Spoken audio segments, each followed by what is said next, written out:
ustedes van caminando por la calle, van en cualquier lugar, en un restaurante, y alguien les pone en su cabeza como un recuerdo de, oye, acuérdate que eres cristiano, y un cristiano lo que hace es predicar el evangelio. ¿No crees que sea buena idea comenzar una conversación con esta persona que está a un lado de ti para que le prediques el evangelio? Obviamente esta conversación a lo mejor no es así, pero en algún momento tú hubieras escuchado eso en tu cabeza, en tu corazón, ese impulso de, oye, me gustaría eh, que conocieras a Jesús, o una conversación casual donde en la vida diaria uno no lo planea, conoce a una persona en la calle, conoce a una persona donde sea y comienza a predicar de Cristo. Eso es menos normal o menos visto en los cristianos, lamentablemente. Lo que realmente sí pasa es que el Espíritu de Dios pone en nuestra conciencia ese ímpetu, ese impulso de querer predicarle a los demás, porque una persona nacida de nuevo no puede contener, es lo que los discípulos decían cuando fueron amenazados por el Sanedrín en Hechos, cuando les dijeron, les prohibimos hablar en eso, los golpearon, y ellos decían, es que no podemos dejar de hablar lo que vimos y escuchamos, y oraban al Señor para que les diera valentía y de nuevo para predicar el evangelio. La realidad, hermanos, es que muchas de las veces nosotros luchamos con ese sentir y lo resistimos.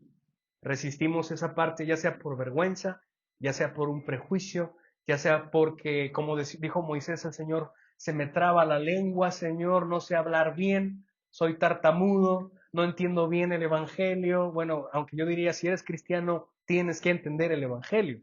No te puedes llamar cristiano o ser un creyente verdadero si no has entendido bien el evangelio, porque yo diría que eso es elemental para que seas un cristiano. La realidad es que batallamos con eso, hermanos, pero la búsqueda del Espíritu de Dios en nosotros es que nosotros podamos ser comunicadores del Evangelio a todas las personas. El apóstol Pablo era algo impresionante, me hubiera encantado estar en esos tiempos, hermanos, pero yo trato de imaginar al apóstol Pablo que cuando él llegaba a una ciudad, él tenía un modus operandi, él llegaba a la sinagoga y estaba entre judíos y después les predicaba a los judíos querían matarlo porque ellos no creían que Jesús, un crucificado, fuera el Mesías, así que tenía que salir de allí y comenzar a predicar entre los gentiles y varias personas creían. Esa era la manera en cómo él operaba para predicar el Evangelio. Pero lo interesante que todos deberíamos aprender es que el apóstol Pablo era una persona que predicaba el Evangelio, era un misionero excelente, era un predicador excelente del Evangelio. Yo pienso que cuando alguien conocía a Pablo o Pablo conocía a alguien, llegaba y decía, hola, me llamo Pablo, necesitas conocer a Jesús. Directo al grano. Necesitas conocer el Evangelio. Me encanta cuando llega a una ciudad donde hay mucha idolatría en Hechos capítulo 17, me parece que es Tesalónica, y Pablo llega conversando con ellos porque hay muchos ídolos y él comienza a hablarles de Jesús. Me doy cuenta que soy religioso, les dice, son muy religiosos porque tienen muchas estatuas de dioses y aquí hay una estatua que dice ahí el Dios no conocido.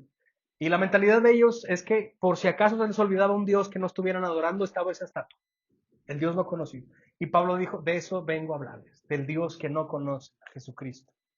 Nosotros luchamos con eso, hermanos, y mi intención es motivarles, animarles en el Señor, que si tú eres realmente un hijo de Dios verdadero, no calles, no calles.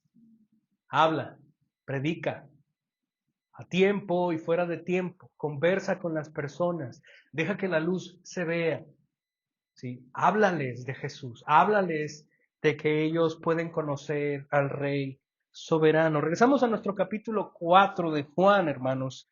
Y después de haber estado ya en esta conversación con la mujer samaritana, el Señor concluye, por así decirlo, esta conversación cuando le dice, yo soy el Mesías. Ella le dice, cuando el Señor Jesús estaba explicándole acerca de la adoración irrelevante sobre dónde iba a ser, el objeto de la adoración y en dónde estaba la liturgia. Ella decía que en el monte Gerizim era donde realmente adoraron sus padres, o Jerusalén, y el Señor explica que realmente eso ya no importa, porque en el día vendrá, en ese momento, dice, desde ahora, donde adoraron al Padre en espíritu y en verdad. Ya no se trata de una liturgia, Ya no se trata de un lugar, ya no se trata de eventos o figuras o símbolos, ahora se trata de una vida transformada.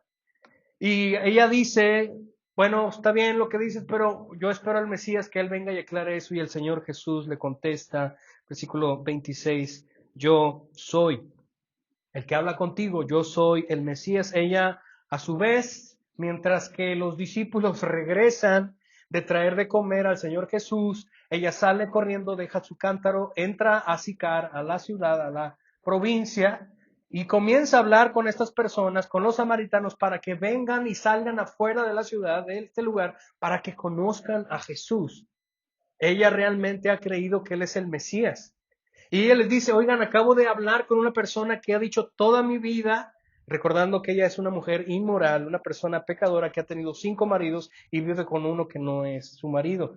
Y ella deja eso a un lado, deja a un lado su huida o su tratar de esconder su realidad y va y enfrenta su circunstancia, su pecado. Ella abraza la realidad de que Él es el Mesías y va y les dice, salgan, vean conmigo, véanlo ustedes mismos, Él me ha dicho toda mi vida.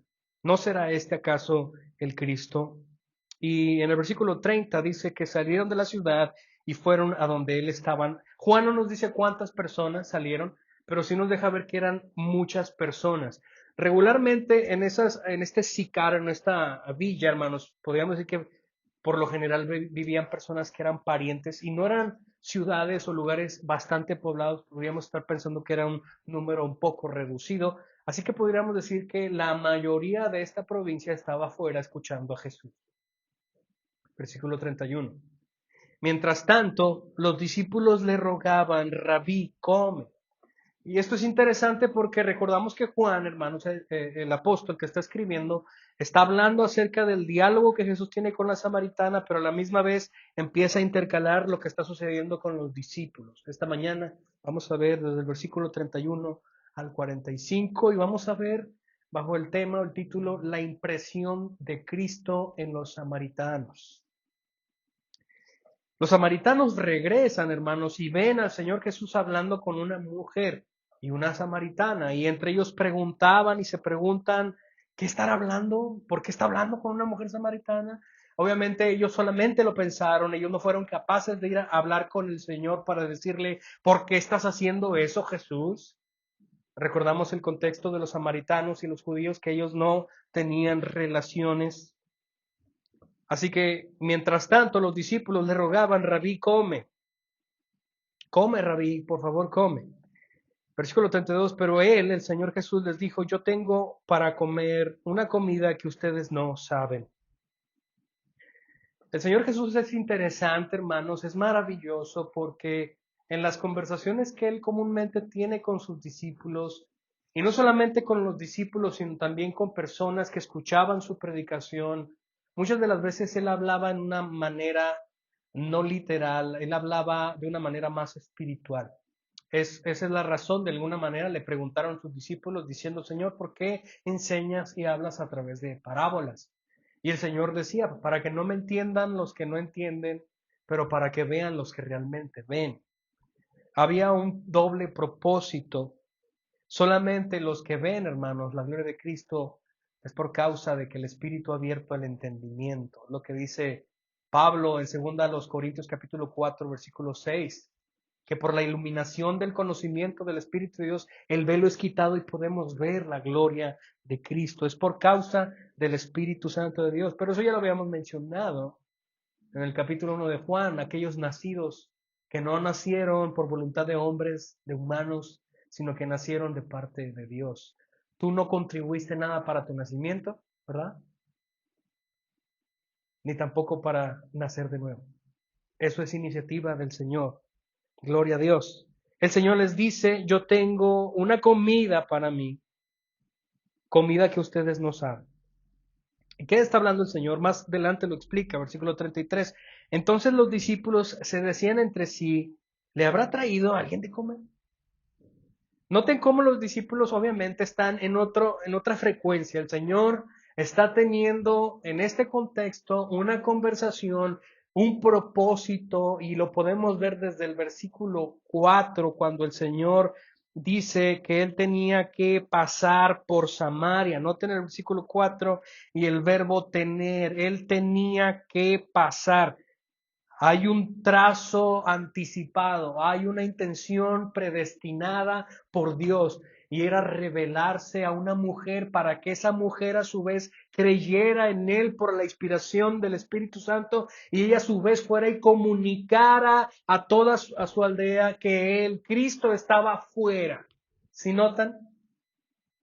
Cómo el Señor da el paso y comienza una reacción en cadena. Y los discípulos, hermanos, como siempre, hasta este entonces, están en otro canal. Ellos no entienden lo que está sucediendo, al contrario, ellos están un poco confundidos del por qué el Señor Jesús estaba hablando con una mujer samaritana y se preguntan, ¿alguien le ha traído de comer? El Señor Jesús no tiene hambre y fuimos a buscar comida porque estaba cansado y queríamos comer, ahora él ya no tiene hambre. A alguien le llevó de comer, tal vez, versículo 34, Jesús les dijo, mi comida es hacer la voluntad del que me envió y llevar a cabo su obra. Ahora, esta frase que el Señor da es maravillosa porque no solo de pan vive el hombre, dice él, cuando él fue tentado en el desierto a Satanás, cuando él tenía mucha hambre, y le dijo, si tú eres el Hijo de Dios, manda que estas piedras se conviertan en pan. Y el Señor contestó con la palabra en una defensa magistral diciendo, no todo el hombre vive de comer, sino que la palabra de Dios es mi comida. Y ahora lo que el Señor está diciendo aquí, que la voluntad es la comida de Él.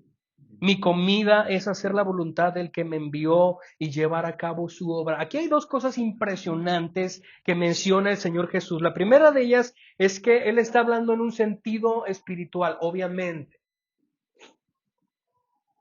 El hecho, hermanos, de que hay una satisfacción plena por hacer la voluntad en el creyente es tan real. Yo no sé si te ha pasado a ti como creyente verdadero, que cuando Dios te ha designado una misión, una obra, cualquier cosa que estés haciendo, el ser padre, el ser esposo, predicar el evangelio, hacer algo, cuando lo logras hacer en un preciso momento, hay una plena satisfacción en ti, en tu corazón. A mí me pasa seguido, hermanos. A mí me pasa bastante. ¿Saben? Como pastor, trae a mi corazón mucha satisfacción cuando visito a alguien de la iglesia y estoy con ellos y platico y oramos y conozco a las personas y comenzamos a llevar una relación en Cristo y convives con ellos cara a cara, no en el púlpito. Esto es demasiado trabajo del pastor. Yo diría que el 80% del pastor es estar aquí en el púlpito, pero el otro porcentaje es caminar con las ovejas, conocerlos, llorar con ellos, gozarse con ellos, aconsejarlos, abrazarlos, reprenderlos. El mes pasado concluimos con el equipo misional y un matrimonio se unió para las pláticas de premembresía y estuvimos viendo el pacto de membresía y uno de ellos es eso, que el pastor y los pastores tienen la responsabilidad delegada por Dios para exhortar, para corregir, para motivar a la iglesia. Y cuando yo hago eso, hermanos, el visitar, el estar unidos con ellos, animarnos, gozar el momento. Cuando termino esa conversación y voy a mi casa, mi corazón está tan rebosado, tan lleno. ¿Te ha pasado? Que alguien necesita que ores por él y tú vas y oras por él y sales más bendecido tú. ¿Te ha pasado? Por eso el Señor dice que es mejor dar que recibir. Y el Señor dice que hacer la voluntad del que lo envió es su alimento. La otra cosa que menciona en este versículo que es impresionante es que Él está tomando la figura de siervo, de hijo. Él no se mandó a sí mismo a hacer lo que él tenía que hacer. El miércoles pasado hablábamos del establecimiento del reino de Dios, que se manifestó en tres maneras.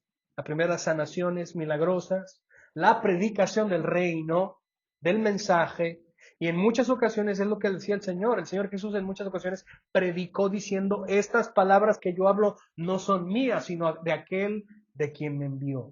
Y ahora el Señor comienza a ponerse en este lugar subordinado. El Señor Jesús, hermanos, no se mandó a sí mismo, sino que Él fue enviado. enviado por el Padre, ¿sí? Y el Hijo como un soldado, hermanos, como dice Isaías 53, en la Nueva Traducción Viviente me gusta cómo dice, que cuando Él triunfó en la cruz y el Padre vio la aflicción de su vida, ¿sí? Él fue recibido como un soldado victorioso en gloria. Ah, eso me encanta. Porque Él fue comisionado desde la eternidad pasada, hermanos, a venir a este mundo, a morir en una cruz. Y Él comienza el establecimiento de su reino en la predicación. Mi comida es hacer la voluntad del que me envió. ¿Cuál era esa voluntad, hermanos? ¿Cuál era esa voluntad? Salvar al mundo. Salvar a los escogidos del Señor. Salvar a los que creyeran en Él. Salvar, hermanos, pero esa salvación o esa misión de salvar inicia en la comunicación del reino, en la comunicación, verbalizar lo que acaba de ser con la mujer samaritana. Mi comida es hacer la voluntad del que me envió. Y la glorificación de la voluntad que él abrazó viene a ser la cruz. Eso viene a ser el momento clímax y la culminación de esa voluntad, morir como propiciación por nosotros. Ese es su alimento, esa es su satisfacción. Eso lo llenaba. Hermanos, recuerden el contexto. Estuvimos hablando 2 domingos atrás sobre el agua viva y estuvimos preguntando, ¿cuál es tu sed? ¿Dónde se ve tu sed? ¿Dónde se ve mi sed? Todos estamos sedientos, hermanos. Todos estamos sedientos. ¿Dónde estás buscando satisfacer tu sed? ¿En todo lo creado o en el Señor? Y el Señor, hermanos, se sacia solamente en hacer la voluntad de su Padre, sometiéndose, hermanos, a su Padre. Noten ahí como dice el versículo 34, del que me envió. La voluntad del que me envió y llevar a cabo su obra. No es algo que yo me imaginé, que yo planeé solo, no. Yo estoy subordinado al Padre. Y esto también es impresionante porque obviamente no vamos a meter ahí, pero el Señor Jesús es Dios, el Padre es Dios y el Espíritu Santo es Dios, las tres personalidades de la deidad, tres personas, un Dios. Y cómo es que cada uno de ellos tiene un rol que desempeñar. Y nadie es menor. Y esto lo hemos visto, lo vimos en el principio, Juan capítulo 1, versículo 1, el verbo, el logos, a la misma plenitud que el Padre se encarnó, pero que tiene un labor, hermanos. El Hijo obedece al Padre, el Hijo manda al Espíritu Santo y el Espíritu Santo recuerda y capacita lo que el Hijo hizo a los suyos.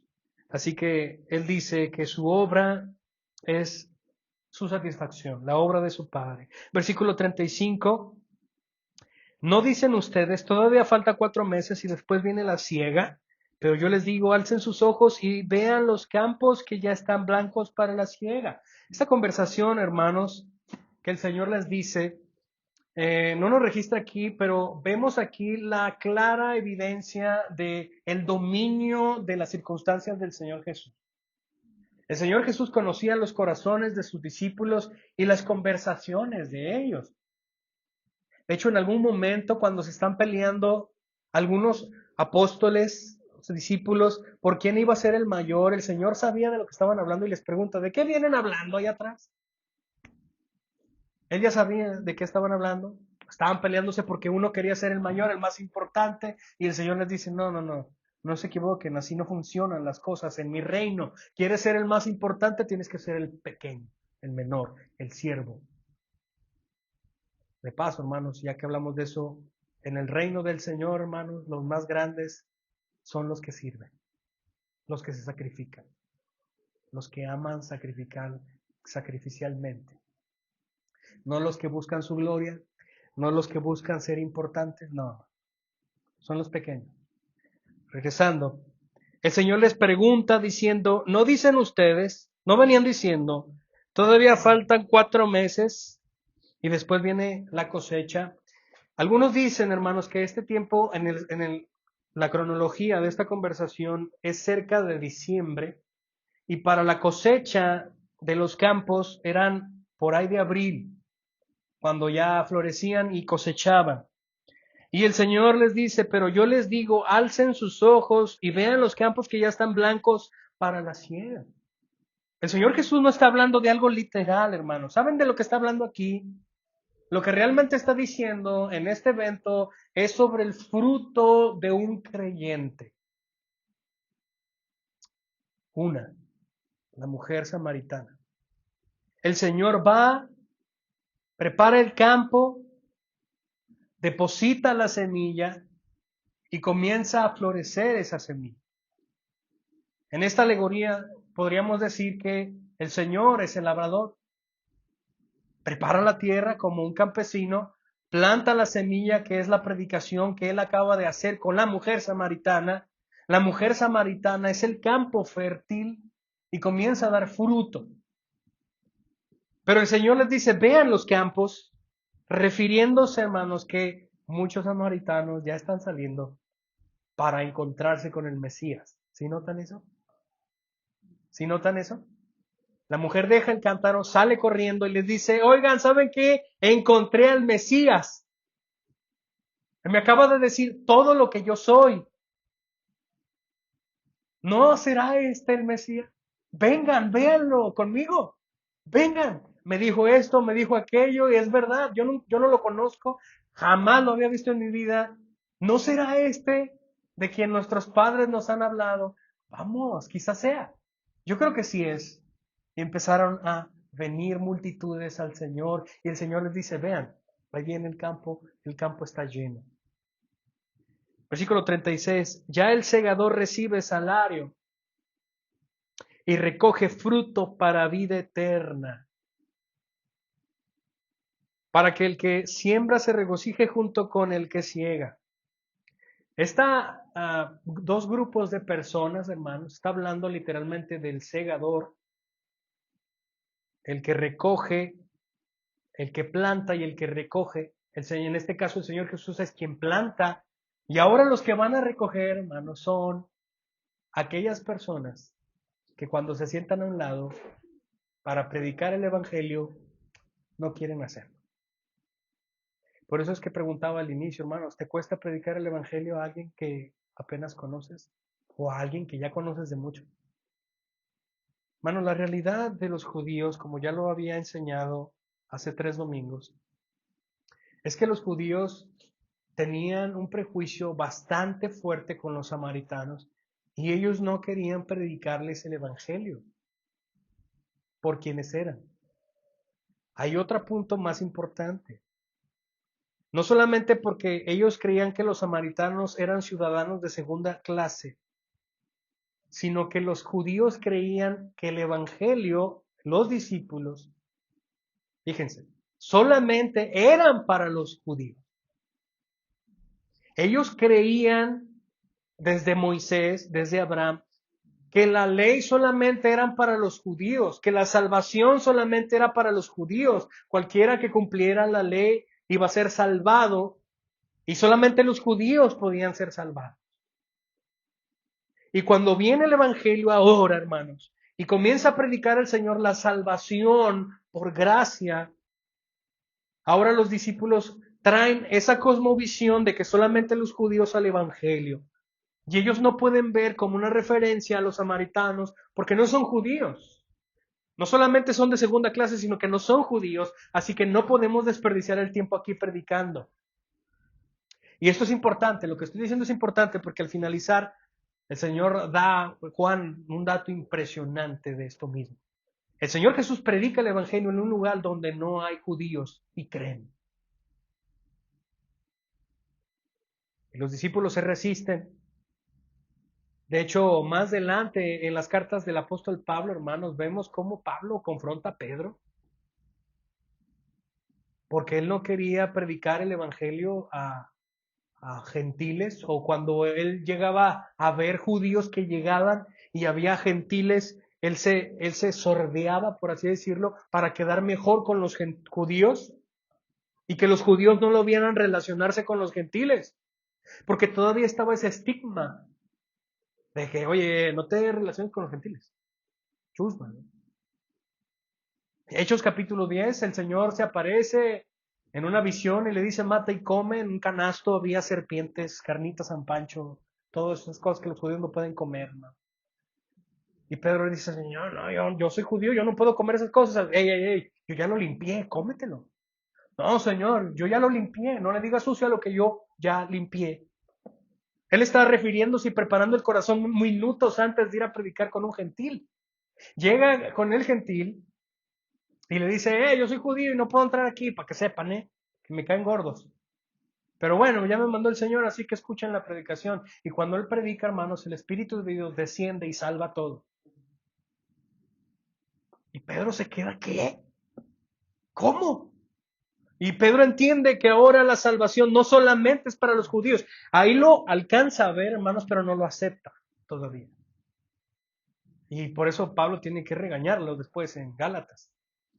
Pero después en el capítulo 11 de Hechos va a Jerusalén y les cuenta todo a los apóstoles y a los pastores de Jerusalén y todos se quedan maravillosos y dicen, oye, ya me doy cuenta entonces que Dios no hace excepción de personas. La salvación es para todos.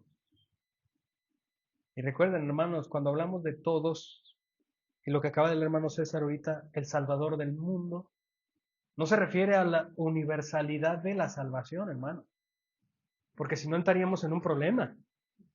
Todos tendrían que ser salvos, hasta Satanás y los demonios. Pero no es así. Ahí le ponen mute a eso. No se cae.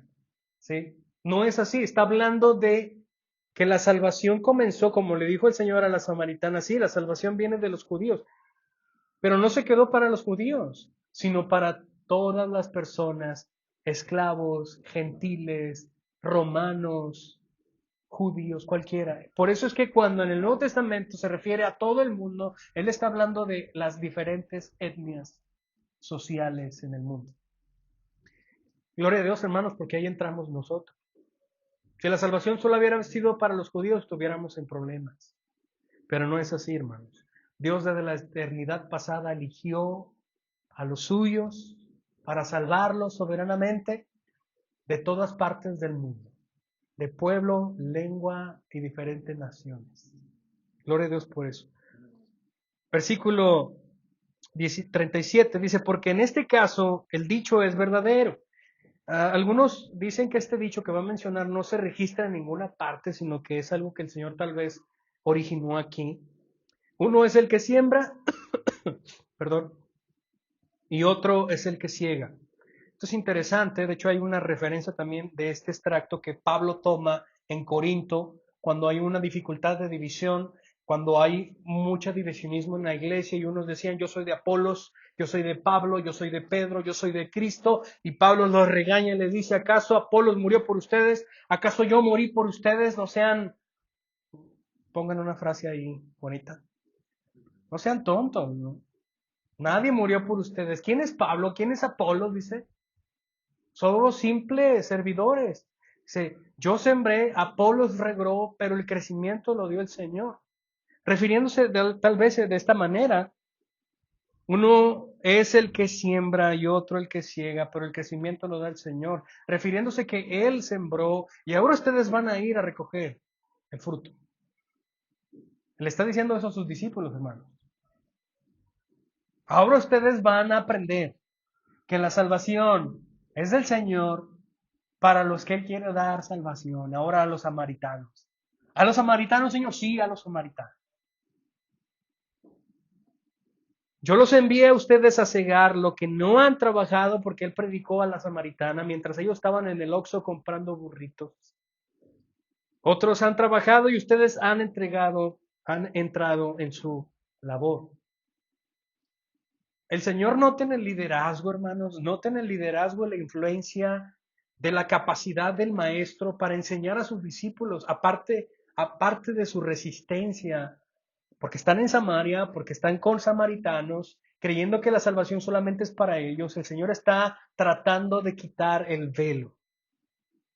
No, no, es para ellos también. Ahora recojan el fruto. Hermanos, cada vez que tú te sientes en una silla vacía y a un lado de ti se siente alguien que no conoces, el campo está fértil, está blanco, coséchalo, predícale. Sí, no tienes que ponerte un púlpito y empezar, no, no. Una simple conversación amable, sí, puede abrir un diálogo para predicarles a Jesús, sí, ofrecerle al Señor. Es por eso que me interesa demasiado que sepamos qué es el Evangelio. Porque muchas de las veces, como decíamos en la primer clase que tuvimos, que es el Evangelio, cómo ven otras iglesias y otros cristianos qué es el Evangelio. Unos decían que el Evangelio es un mensaje revolucionario que te va a dar buena vida. No, hermanos, el Evangelio es Cristo. Predícales ahí. Oye, fíjate, yo soy cristiano. ¿Alguna vez has escuchado acerca de Jesús? ¿Te gustaría conocer? ¿Sabías que Él es Dios encarnado? Tal vez va a haber más preguntas de Él y a lo mejor no vas a estar listo. No te preocupes, no entres en crisis.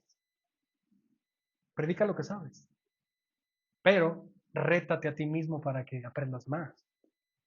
Pastor, es que yo no predico porque me trabo, porque me da miedo leer la Biblia, no, es que yo no, hermano, otra vez, si tú eres creyente verdadero, tú tienes hambre por predicar lo más valioso que tienes.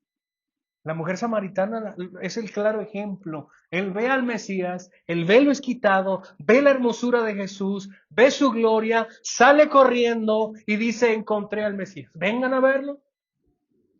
Oye, pero ¿por qué hiciste eso, mujer samaritana? Que no, eres una mujer inmoral, eres la burla de aquí. No te atrevas a hablarle, no me importa. Yo ya encontré la fuente de agua viva. ¿Sí notan? No me importa. Ya encontré lo que siempre busqué. Encontré a mi Señor. Y empezaron a salir muchos a escuchar al Señor. Te animo, hermanos, a que lo hagas. Te animo. Platícale a alguien que trabaje contigo, diles. Los que tienen tienditas ahí, pongan ahí Nuevos Testamentos y les regalan. ¿Eh? Yo los envío a ustedes a cegar lo que no han trabajado, otros han trabajado y ustedes han entrado en su labor. Y de aquella ciudad, muchos de los samaritanos creyeron en él. Por la palabra de la mujer que daba testimonio diciendo, él me dijo todo lo que yo he hecho. Noten este versículo que es impresionante. Juan, el apóstol, hermanos, cuando habla de Juan el Bautista, dice que muchos creyeron por él. Y la realidad, hermanos, es que esa dinámica de creer por él se entiende aquí mismo. Esto es un claro ejemplo de lo que estamos hablando.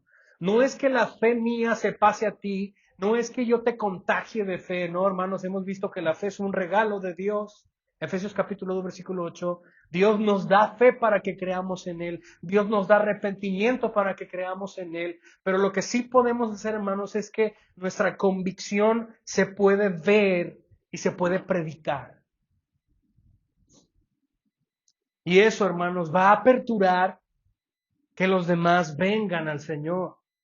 Ya lo hemos mencionado. Dios salva a través de su predicación del Evangelio, a través de su palabra. Hemos sido renacidos por el poder de su palabra, a predicar. Por eso es que aquí yo me paro todos los domingos a predicar el Evangelio. A mí no me interesa predicar, hermanos, el Día de las Madres, una cita de Ruth, una cita de Esther. Y cuando es Navidad voy a predicar. No, no, no. A mí no me interesa. Yo quiero que todos sepamos qué es el Evangelio y lo seguiremos predicando hasta que me muera, hasta que les caiga gordo, no sé. No me importa. Seguiremos predicando el Evangelio porque el Evangelio transforma, cambia la vida de las personas. El Evangelio es el mensaje que te libera, hermanos, de la muerte segunda, de la ira de Dios. Y si tú no has visto esa gloria, hermano, cree en Él como la mujer samaritana. Cree en Él y arrepiéntete. Ven a Él en fe y arrepentimiento. De esa ciudad salieron muchos hermanos y creyeron porque la mujer ahora les decía lo que ella había platicado con el Señor. Le estaba predicando ahora a ella, a las personas, a los samaritanos, quién era Jesús. De modo, versículo 40, de modo que cuando los samaritanos vinieron, rogaban a Jesús que se quedara con ellos y él se quedó allí 2 días. Ahora, hermanos, esto es impresionante. ¿Por qué, hermanos? Noten cómo Dios es hermoso y sabio y poderoso, porque si ustedes recuerdan, y ahorita lo vamos a ver, el primer milagro de Jesús que Juan nos platica fue ¿en dónde, hermanos? ¿Recuerdan? Fue en Galilea, con judíos. ¿Y qué es lo que dice al final Juan en este extracto? Que cuando terminó la boda de Canaán, ¿recuerdan? Nadie lo seguía más que sus discípulos y su mamá y sus hermanos. Dándonos a entender que es Jesús. Está bien.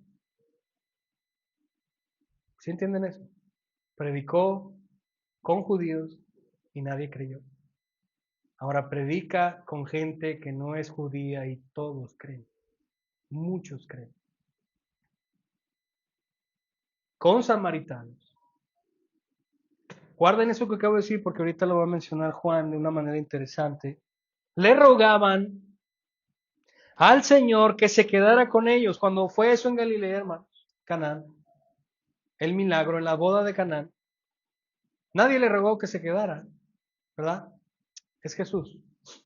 Dice Juan que algunos creyeron en él, pero el Señor no se fiaba de ellos porque él conocía su corazón. ¿Recuerdan eso? Esa explicación que dimos, esa falsa fe que algunos tenían porque miraban al Señor Jesús como un profeta, como una persona que hace milagros, pero no lo miraban como lo que es, como Dios encarnado, como el Mesías. Pero los samaritanos, ellos veían quién era Jesús, el Rey de Reyes, el Mesías, el Cristo, Dios encarnado, y le rogaran que se quedara por favor con ellos, y el Señor se quedó 2 días más con ellos. Muchos más creyeron, versículo 41, por su palabra. Noten eso, hermanos. Tú y yo venimos a creer en el Señor, venimos a depositar nuestra convicción en Él por su palabra. Gracias. Cuando nosotros creemos, hermanos, todo es por causa de la palabra del Señor. Quiero que vayan conmigo, no lo tenía aquí escrito, a 2 Corintios, capítulo 4, versículo 6.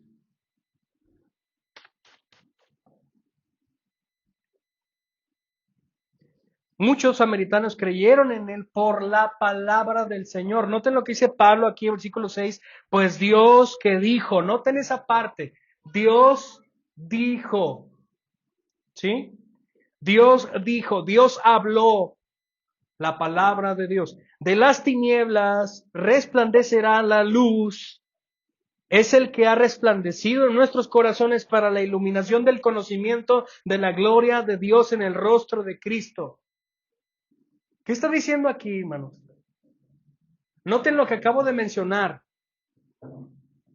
Noten lo que acabo de mencionar. Juan capítulo 4. Juan está diciendo que muchos creyeron en él. ¿Por qué? Por la palabra que Jesús decía. Versículo 6 de 2 Corintios 4.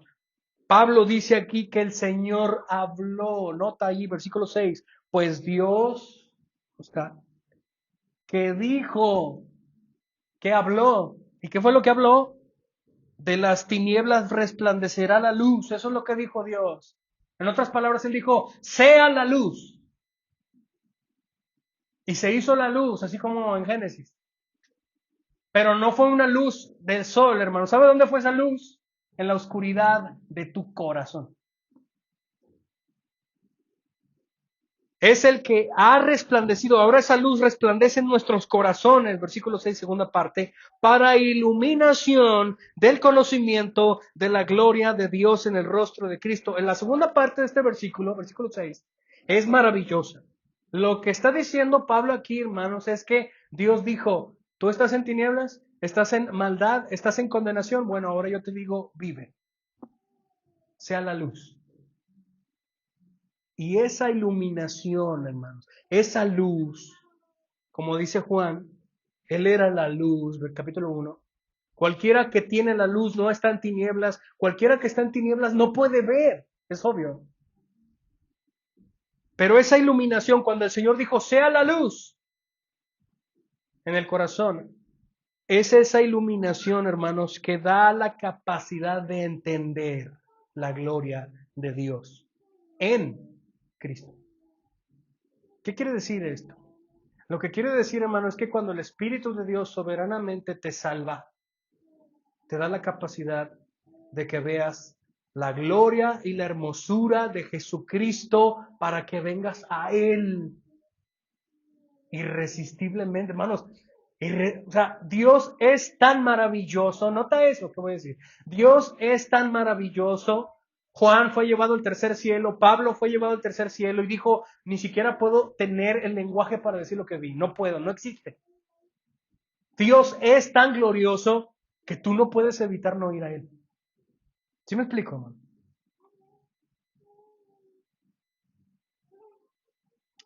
A veces que yo veo a mi hija, Miranda, de 2 años, con sus moños nuevos y su vestidito y todo, la veo tan hermosa y tan irresistible como para ir a darle un besillo. Los que hemos tenido hijos lo sabemos. La ternura, su inocencia, como dice la canción, amo su inocencia. Sí. Todos se rieron, hermanos. Y es irresistible ese momento. Tienes la necesidad de ir a darle un beso y un abrazo y decirle que la amas. Si ella no es perfecta, ella no es Dios, hermano. Ella es tan pecadora como yo. ¿Qué será ver al Señor, hermanos? ¿Qué será ver al Señor? Tan irresistible, tan glorioso, tan hermoso. Bueno, esa iluminación del Espíritu de Dios te deja ver Él. Te quita el velo y lo puedes ver. Cualquiera que lo ve, hermanos, irá a Él. Irá a Él. ¿Tú has visto al Señor? Y no me estoy refiriendo literalmente, porque nadie lo puede ver y vivir, dijo el Señor a Moisés. Muéstrame tu gloria. No, no me puedes ver, nadie me puede ver y seguir vivo. No, yo no estoy hablando en ese lenguaje, estoy hablando aquí. ¿Lo has visto? Aquellas personas que lo han visto, hermanos, se evidencian con una vida transformada. Amando como Él ama, perdonando como Él perdona, dando gracia a lo que Él ha recibido de gracia. Muchos creyeron en Él. Juan capítulo 4, regresamos ahí, hermanos. Muchos creyeron en Él. 41. Por su palabra.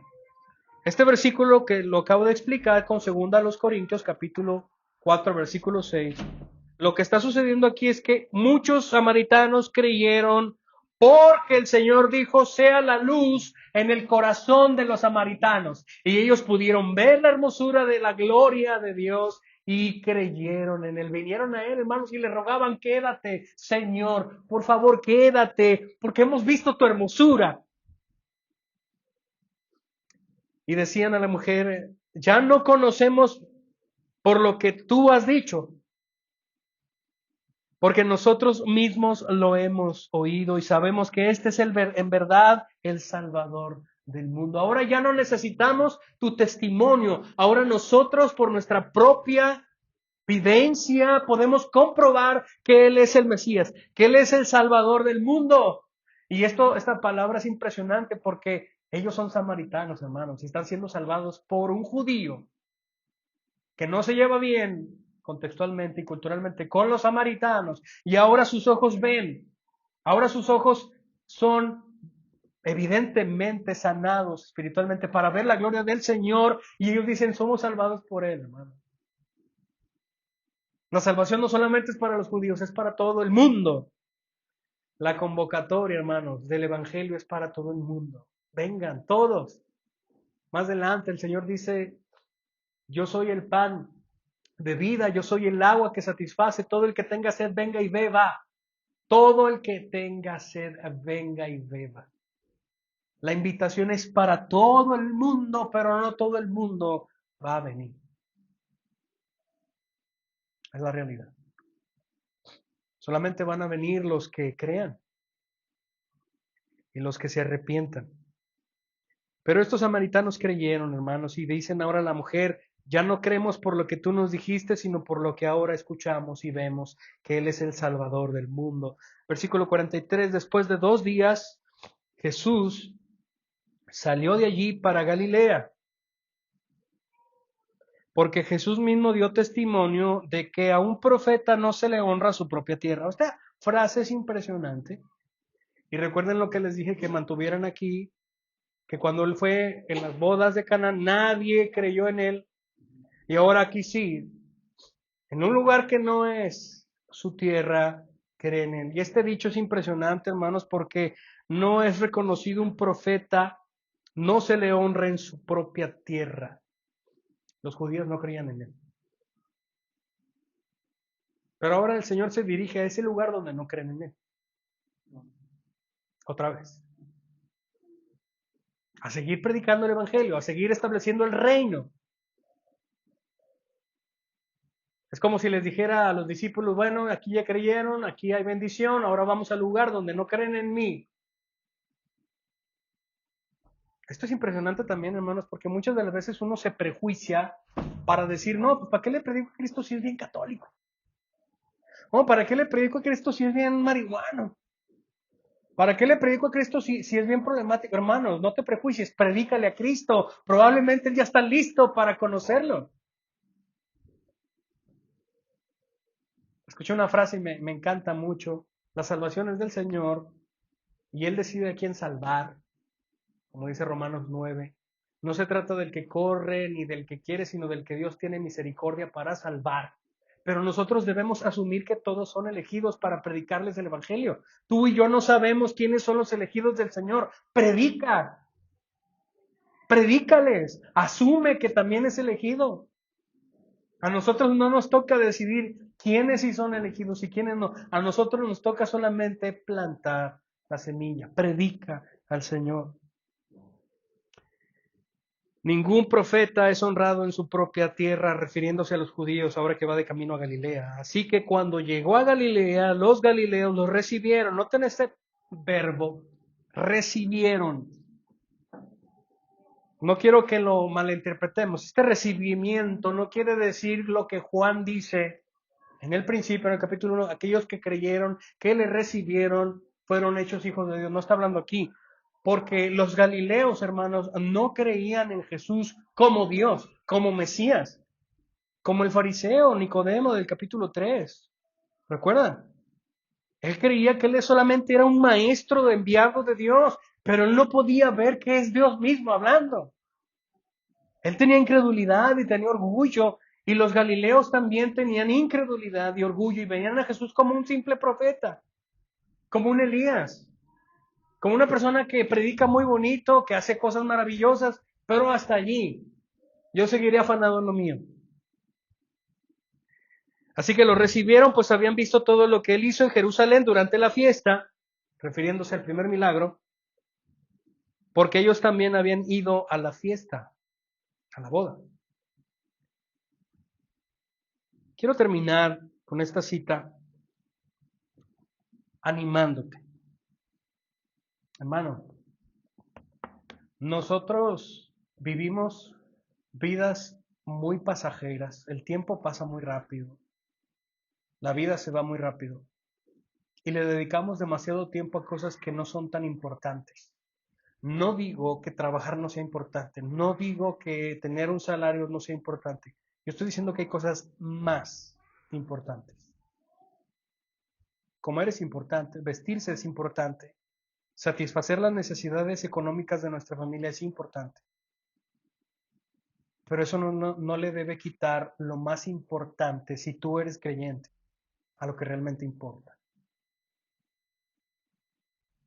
Nosotros deberíamos moldear nuestras vidas, ¿sí?, para la gloria de Dios, predicando de Cristo a las personas.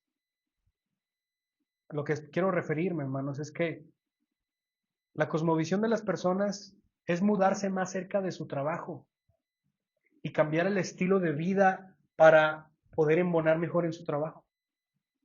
Lo que yo estoy tratando de decir es, no, mejor emplea un estilo de vida que se emplee para la gloria de Dios y de paso ve, trabaja. Me encantó un testimonio que el hermano John MacArthur decía cuando se bajó de predicar y terminó el culto y empezó a saludar a ciertas personas que eran nuevas y los saludó y les preguntó, hola, bienvenidos, qué bueno que están aquí, es la primera vez que vienen. Y dijo, no, ya tenemos viniendo algunos domingos. De casualidad, Pastor John MacArthur, usted no sabe de un trabajo que pudiéramos tener o de un lugar donde dormir, porque nos acabamos de mudar acá. Y él dice, no, bueno, nos vamos a ayudar, sí, tenemos personas.